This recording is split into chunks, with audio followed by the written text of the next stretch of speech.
माता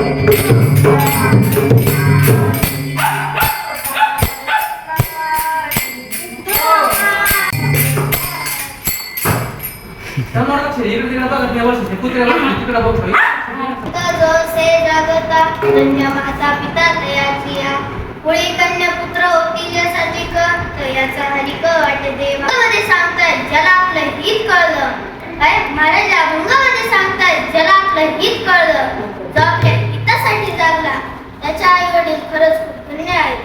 पांडुरंग म्हणा पांडुरंग करू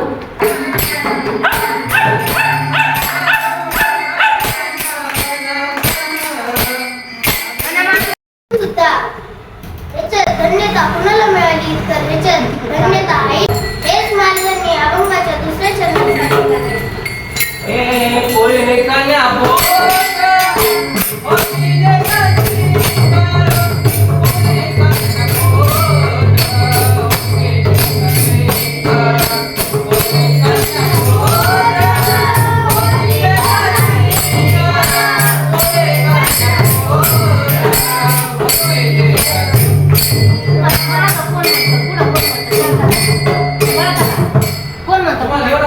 विचारलंय तुम्ही पुढं म्हणणार दोनदा पुढं म्हणले आपण दोनदा माग म्हणायचं बंद होता लगेच 10 म्हणल्याच्या नंतर 2दा म्हणल्याच्या नंतर तुम्ही तेच म्हणायचं डबल परत सर काय बोले कन्या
आता मी तुम्हाला एक छत्रपती शिवाजी महाराजांचा दृष्टांत सांगतो. एकदा काय झालं, छत्रपती शिवाजी महाराज गडावर नव्हते आणि गडावर 2 साधू बाबा आले आणि म्हणाले की तुझ्या मुलाचं 2 दिवसात मृत्यू होणार आहे.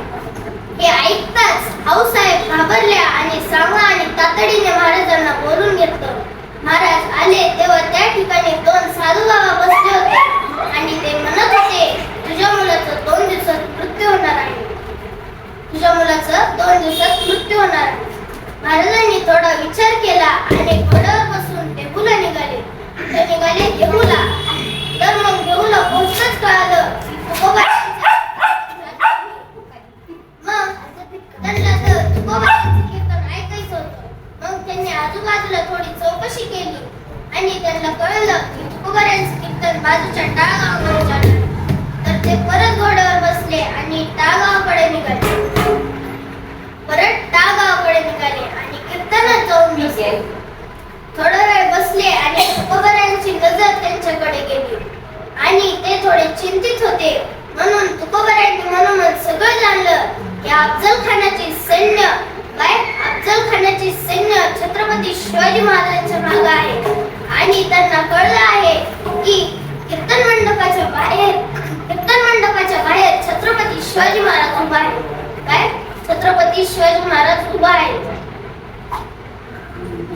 मग तुकोबारायांनी चालू कीर्तनातच विठ्ठलाला हाक मारली.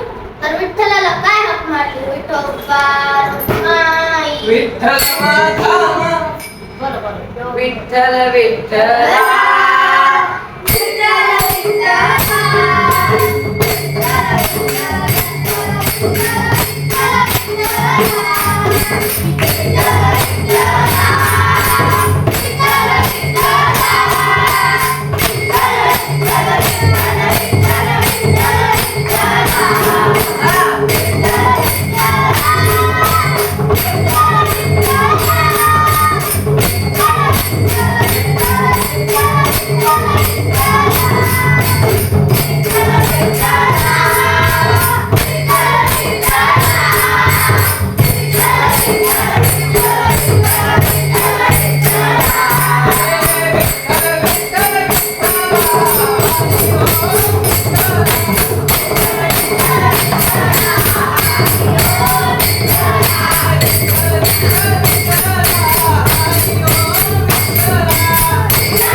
छत्रपती शिवाजी महाराजांचं इतकं उंच रूप घेतलं की त्यांचं डोकं गगनाला लागत होतं आणि पाय कुठं लागत होते?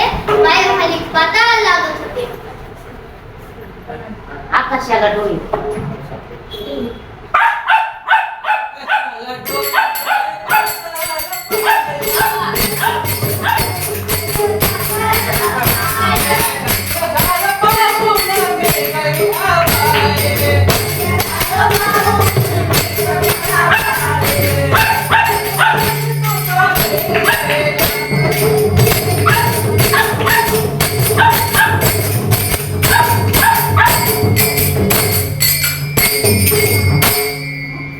त्या ठिकाणी छत्रपती शिवाजी महाराजांसारखे दिसत होते. खरंच छत्रपती शिवाजी महाराज किती फुटचे होते? तर ते 9 फुटचे होते. पण जे तर त्यांचं डोकं आभाळाला लागत होतं आणि पाय खाली पाताळाला लागत होते. मग कीर्तन संपल्यावर तुकोबारायांची आणि छत्रपती शिवाजी महाराजांची भेट झाली. तुकोबाराय काही बोलतात. छत्रपती शिवाजी महाराजांनी त्यांना माहिती मारली. कारण जो काळ छत्रपती शिवाजी महाराजांवर येणार होता तो काळ तुकोबारायांनी वाचवला. तर विठ्ठलाने कुणाला धन्यता दिली? तर विठ्ठलाने आपल्या आई वडिलांना व छत्रपती शिवाजी महाराजांच्या आई वडिलांना एक राजा इथे जन्मला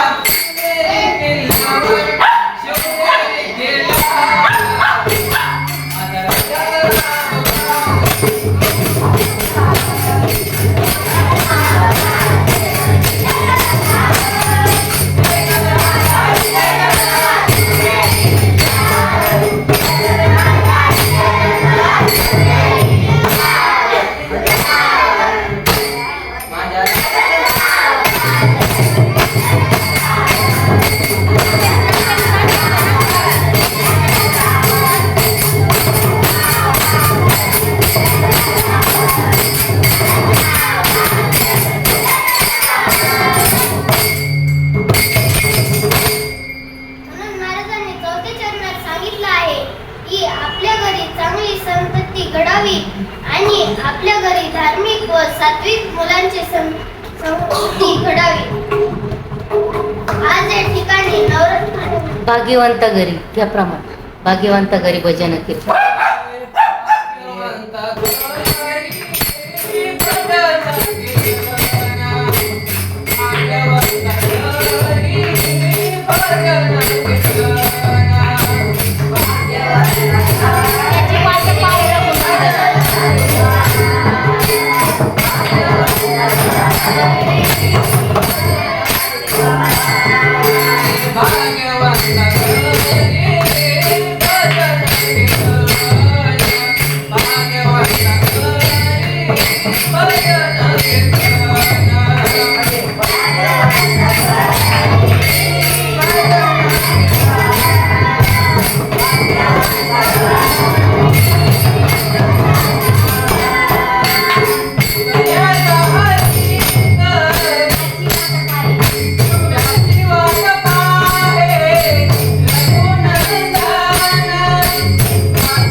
आज या ठिकाणी नवरात्र महोत्सव निमित्त ही कीर्तनरूपी सेवा माझ्यासारख्या बालकाकडे आलेली आहे.